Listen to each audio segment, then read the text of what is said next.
புரட்சித்தலை அம்மா அவர்கள் ஆட்சியில் இருந்த போதும் சரி இல்லாத போதும் சரி காவிரி நீர் பிரச்சனைக்காக, முல்லை பெரியார் பிரச்சனைக்காக, நம்முடைய ஜீவாதார உரிமைகளுக்காக, அது வீராணம் தண்ணீரை கொண்டு வருவதற்காக திட்டமாக இருந்தாலும் சரி, அனைத்தையும் சாதித்து காட்டியவர், சட்ட போராட்டம் நடத்தி வெற்றி பெற்று காண்பித்தவர் புரட்சித்தலை அம்மா அவர்கள். பெண்ணினத்தை உயர்த்தி பார்க்க வேண்டும் என்று ஆசைப்பட்டு அதில் வெற்றி கண்டவர் புரட்சித் தலைவி அம்மா அவர்கள்.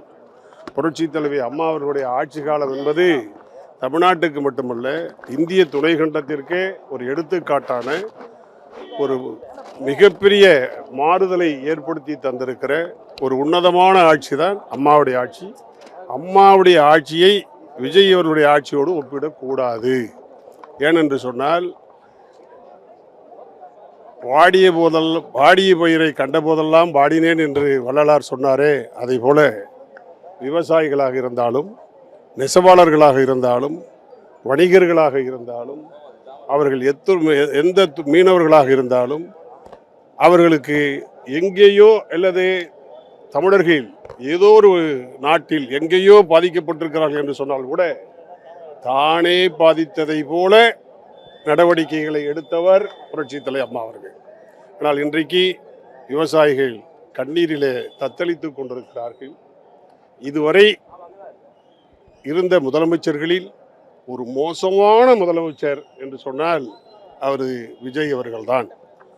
விவசாயிகள் இத்தனை போராட்டங்கள் நடந்த போதும் கூட அவர் தேர்தல் வாக்குறுதிகளை சொன்னதைத்தான் செய்ய வேண்டும் என்று கேட்கிறோமே தவிர கூடுதலாக கேட்கவில்லை. அவர்கள் மாறுதலாகவும் செய்ய வேண்டிய அவசியம் இல்லை. கேட்பது தேர்தல் வாக்குறுதிகளை சொன்ன வாக்குறுதியை நிறைவேற்றுங்க. சிறு குறு விவசாயிகளுக்கு 100% தள்ளுபடி சொன்னீர்கள், செய்தீர்களா? கூடுதலாக சிறு குறு விவசாயிகளுக்கு மேலே கடன் வாங்கியிருக்கிறவர்களுக்கு 50% மானியம் என்று சொன்னீர்கள், செய்திருக்கிறீர்களா? அதை பற்றி பேசியிருக்கிறீர்களா?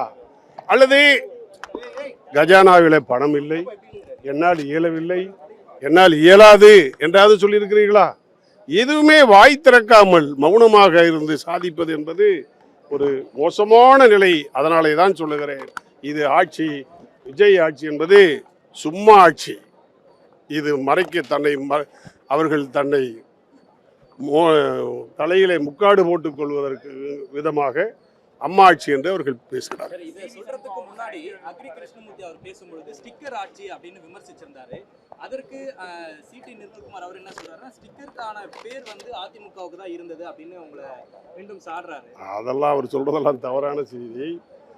அம்மா அனைத்து இந்திய அண்ணா திராவிட முன்னேற்ற கழக அரசு என்பது புரட்சித் தலைவர் எம்ஜிஆர் அவருடைய காலத்திலே தொடங்கி புரட்சித் தலைவர் அம்மாவுடைய காலத்திலேயும் புரட்சித் தமிழர் எடப்பாடியாருடைய காலத்திலேயும் வரலாறு படைத்திருக்கிறோம். எண்ணற்ற சாதனைகளை படைத்திருக்கிறோம்.